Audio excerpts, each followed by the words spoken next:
नमस्कार, मी डॉक्टर कविता राणे. बुलेटिनमध्ये आपल्या सर्वांचं स्वागत. बुलेटिनच्या सुरुवातीला बातमी आहे पिंपरी चिंचवडमधून.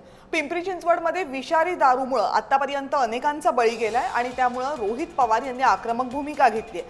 विषारी दारू प्रकरणी रोहित पवार यांनी पोलीस प्रशासनावर गंभीर आरोप केलेत. पोलीस प्रशासनाचा दारू विक्रीत सहभाग असल्याचं रोहित पवार यांनी म्हटलं. शरद पवार गटाच्या कार्यकर्त्यांकडून दारूच्या अड्ड्यांची तोडफोड करण्यात आली.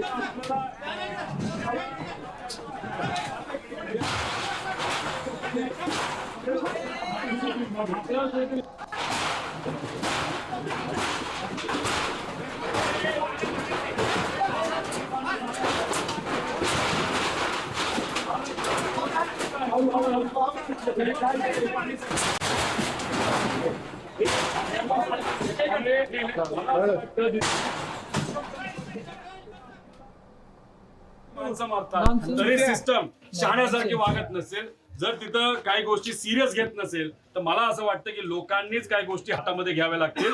कार्यकर्त्यांनी इथलं जे दुकान आहे ते बऱ्यापैकी तोडण्याचा प्रयत्न तिथं केला, पण इथं जिथं दारू विकली जाते अजूनपर्यंत पोलीस आलेलं नाही. आणि याच्या आधी जेव्हा केव्हा पोलीस आलेले, लोकांचं मत आहे की इथं येऊन फक्त पोलिसांनी पैसे घेतलेले आहेत, कारवाई केलेली नाही.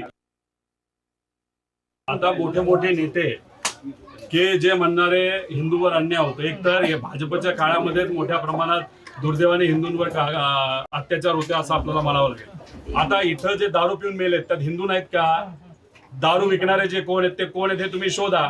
बुलडोझर तुम्ही फक्त धर्म बघून तिथं चालवता. मग जिथं अशा चुकीच्या गोष्टी होतात, ज्याच्या सगळ्या गोष्टी केल्यामुळे गरिबाचा तिथं मृत्यू होतो, त्यात हिंदू समाजाचे सुद्धा असतात, तेव्हा हे सरकार कुठे गेले?